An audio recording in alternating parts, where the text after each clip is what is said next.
Catalyst Effect. We are live here in Austin Tech Week in Austin, Texas. We are at the Capitol Factory on the 5th floor, right outside of the Connector Plus Lounge. And all week long, we have been hearing the voice of the founder.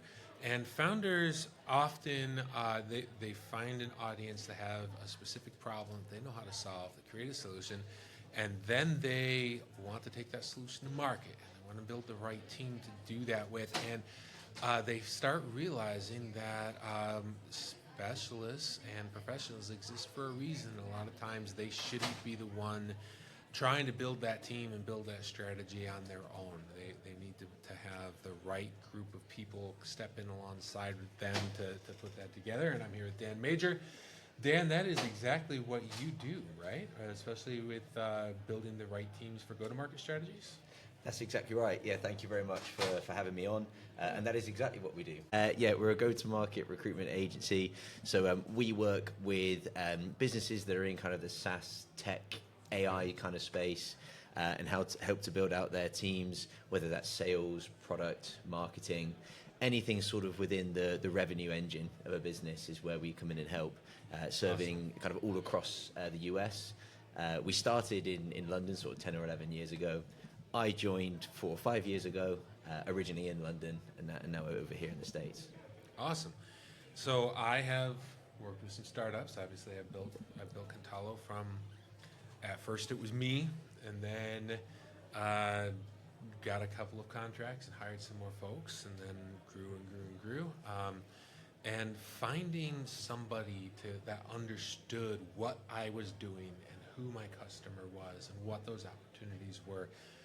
To be honest, I've never found that person. We've tried several times, and eventually I realized that I've been a data scientist and data architect for a long time. It was actually faster for me to train somebody to take over my job and then for me to learn how to do sales. And I had a stack of books that I read, and I went through and tried a bunch of stuff and tried hiring some folks. And that is very much a cultural hire. You need somebody that knows your goals and your vision, and then you need somebody that understands the market and their customers' goals and what you're trying to solve for them. And obviously, if you come out there and say, yeah, I deliver staffing near shore for anybody that needs it, you're not gonna, I don't want to, it's like going online dating and say, I'll date anybody. Yeah. So we're all, you're not going to date me, right? Yeah, of course. So that is a real challenge. And for me, it was hard for me to learn how to sell, because I'm a data engineer. I don't want to talk to people. I want to talk to code. I want to understand my data. Yeah. I came out of that.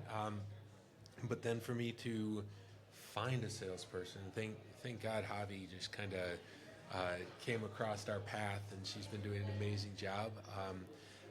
But that was very much, we get along very well. She understands our vision, she understands our customer, and then she rose to the occasion. But I've been hindered by the fact that I don't have the right group of people that understand my market and have the right relationships in place. And that's something that if I had called you 5 years ago, you would have helped me with, right? For sure. Yeah, absolutely. A good example of that was I actually had a meeting this morning with somebody who's in a relatively similar sort of position, sort of to yourself, in a similar sized business as well. And they sell. I didn't tell you my size.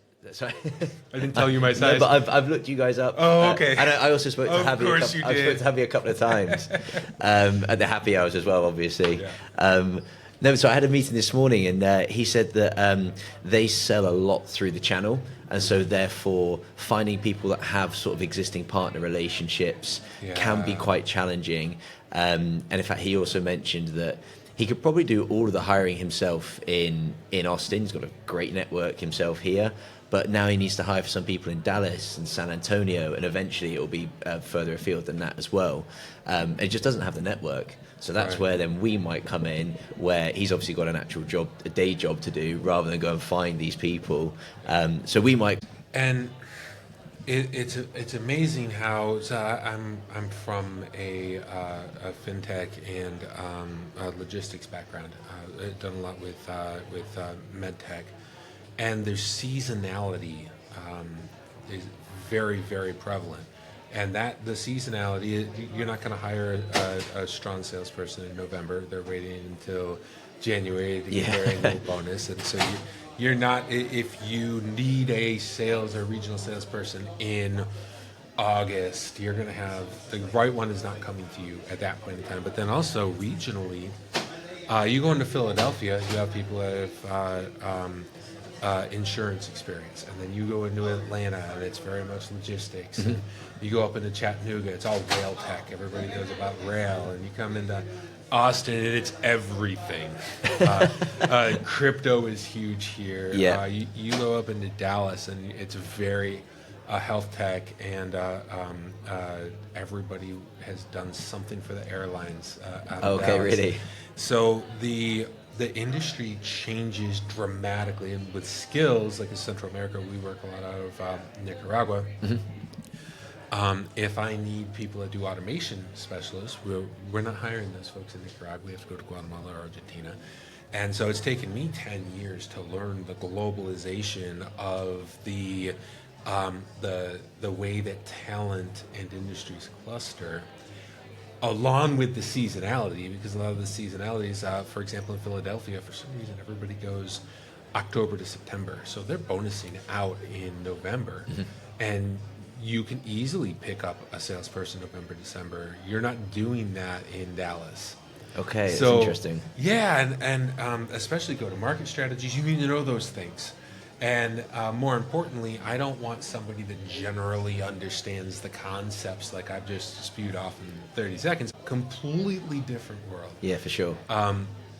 So that's where you can come in and help make sure that you're getting people that understand industries and seasonalities and how the business works and cultural fit. It's complicated to get the right person, especially in GTM on the revenue side. RevOps it's a beast I've been studying for 5 years, and I barely understand the concepts of it. You are right, though. I speak to a lot of sales leaders who they need people that have been selling into a particular region or a particular state for the last 5 years or something to really have a black book of contacts, understand the language, the culture, all those sorts of things can be really, really important when making a hire.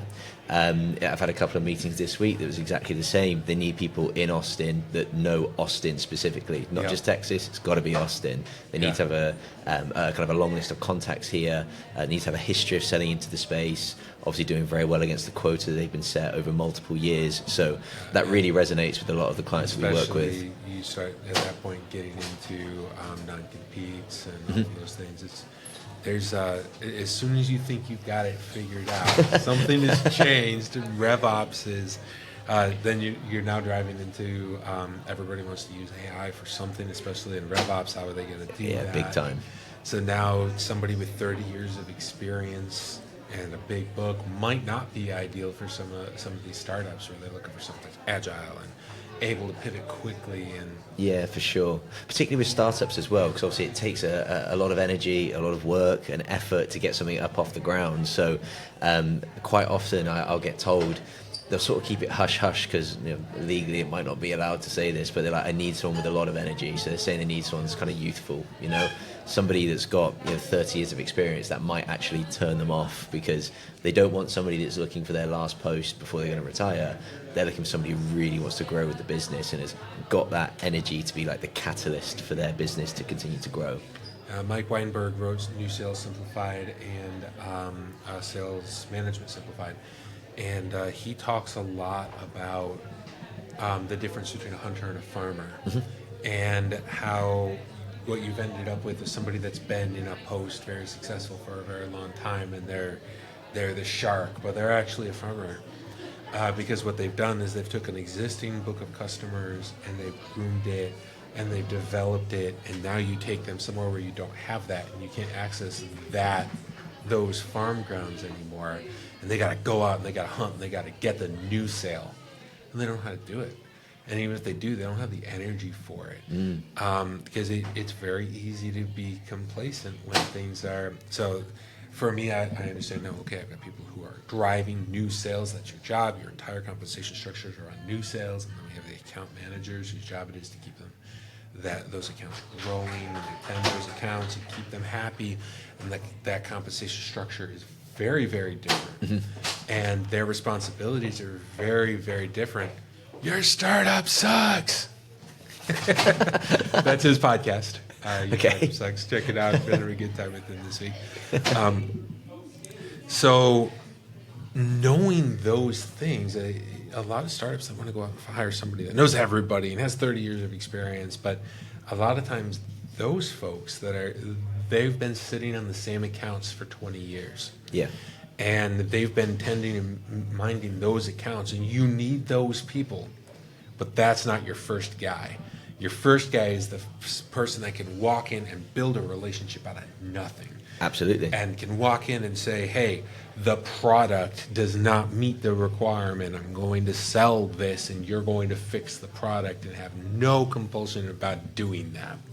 Yeah, absolutely. Yeah, you're right. You need somebody to come in and build that book of business initially, and then further down the line, you might hire an account manager or whatever the job title is to then come and farm those accounts for future upsells and cross sells, for those sorts of things. And you can get quite active farmers, if you like. They're really sort of on the ball in terms of looking to grow those accounts and their portfolio as much as possible.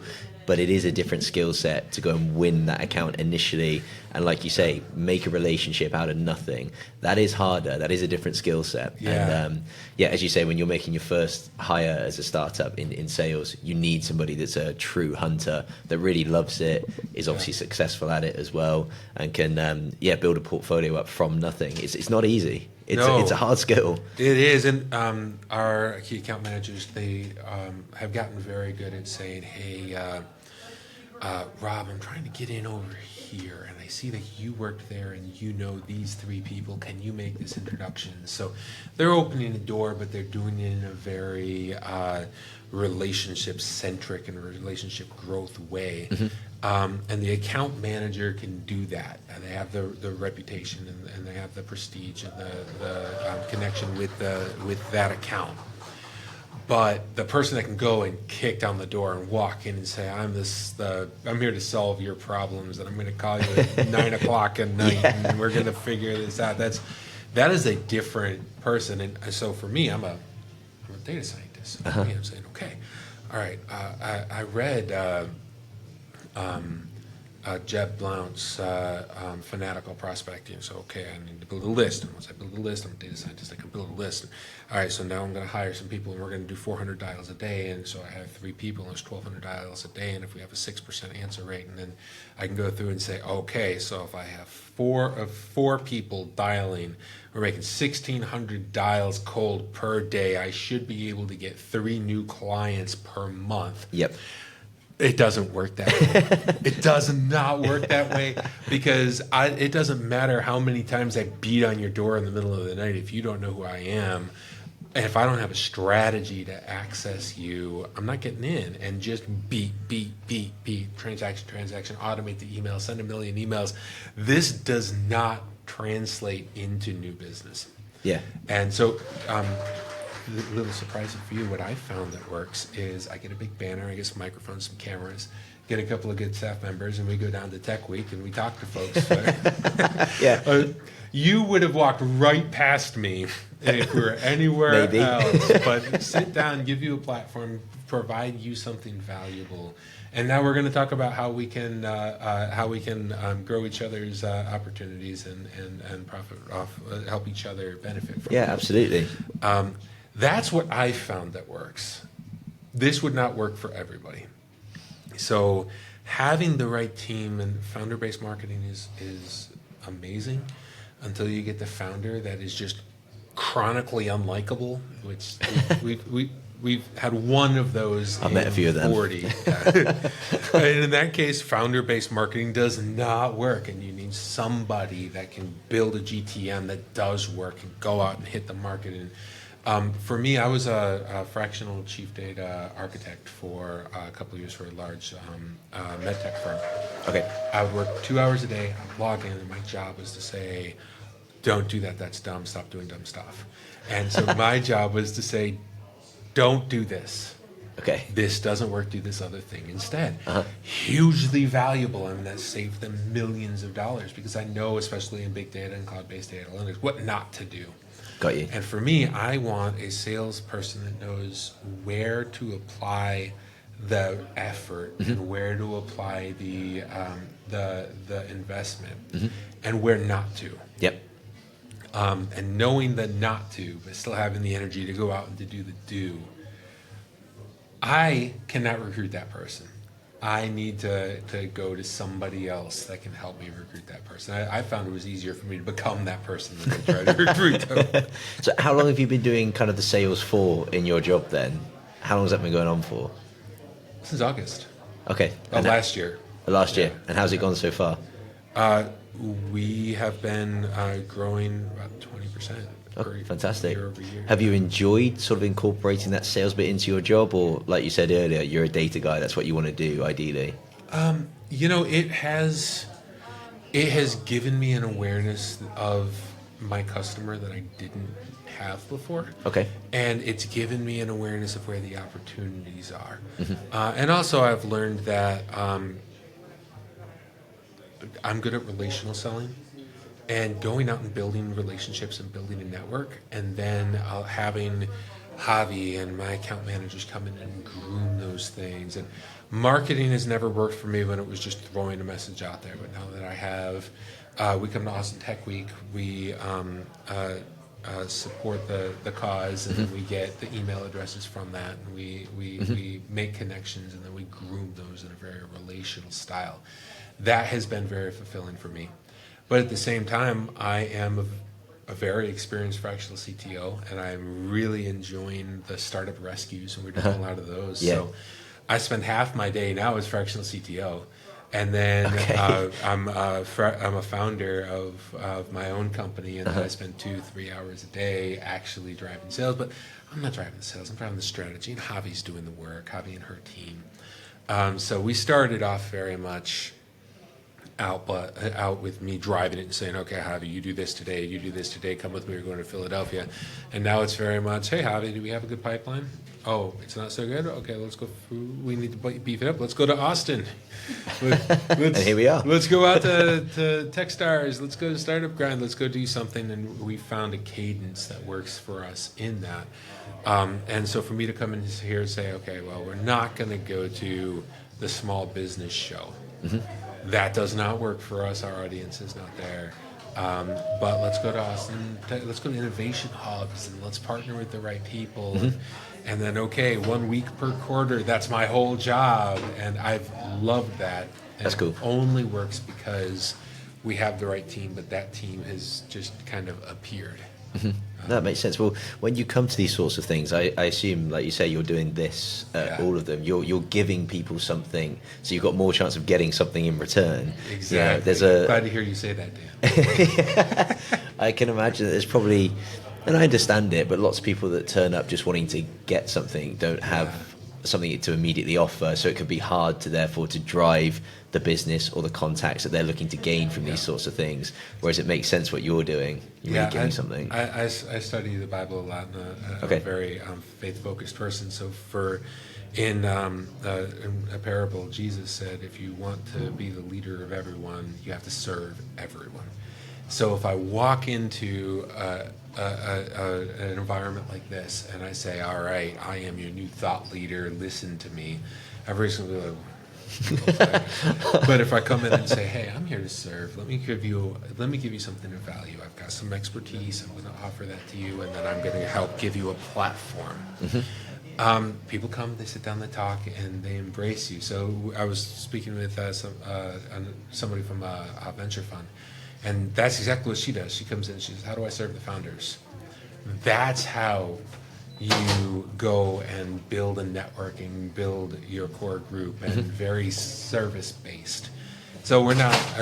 We genuinely. I love founders, and I really love seeing them thrive. So coming in and helping them focus their message and focus their product and find their product market fit, something genuinely passionate about, and because of that, that opens a lot of doors. I'm sure. Yeah, I'm sure it does. I was speaking to Javi yesterday. Is it San Francisco the next one you guys are doing? Is that We right? haven't signed a contract yet, but I yeah, thought she said that you guys had another one locked in, like another tech week or something. it could be. It could be. You're not even aware of it. She will tell me when to go to the airport. Yeah, and you just turn up and go. Yeah. That's really interesting, though. How's this week gone for you so far? How many folks have we talked to? 30? Yeah. Say 30. How many would you normally speak to in a week? 35, 40. Oh, well, I yeah. guess you'll probably land Gives at us that number. gives us a whole quarter of content, and we are going to come back to Capital Factory early next year and help cover one of the events that they're doing early next year. So we'll be a little bit more continuous. It's a 3-hour drive. It's not like having to fly to. Yeah, that's not too bad. So no, this has been awesome for us. Also, a lot of people want to interact with the Capital Factory community, so For sure. they're very active with the integration. If we have something valuable to offer, the people in their community, they're very driven to help us be successful with that. So this has been an awesome partnership. I've really noticed that. This is, I think, my third time in Capital Factory, and the atmosphere is always amazing. There's so much networking that goes on here. So if you are like a sort of early startup in the Austin area or even Texas area, I would definitely recommend coming and check this out. Yeah, I can't remember if I said or not, but I'm in New York at the moment, but I'm starting up an office here for us in January. So I'm moving here, so I'll probably be around the place a bit more, and I'll definitely see you guys when you come back early next year. Awesome. Yeah, definitely. All right. Well, this is Austin Tech Week. We are at Capital Factory. Dan, that was a really interesting conversation. You know, as founders, we have to apply our funds, our time, our resources in a wise way, and we have to have the right team. Knowing how to approach a market, when and who to talk to, and how to approach them is critical. And I have to tell you, I have not been able to recruit those people well. So if you are out there looking to build your go-to-market strategy, you need a team for that. You need to call Dan Majors with Research. So we are on the 5th floor outside of the Connector Plus lab. We're going to be here for a few more hours. So come on out here. We're eager to hear the voice of the founder.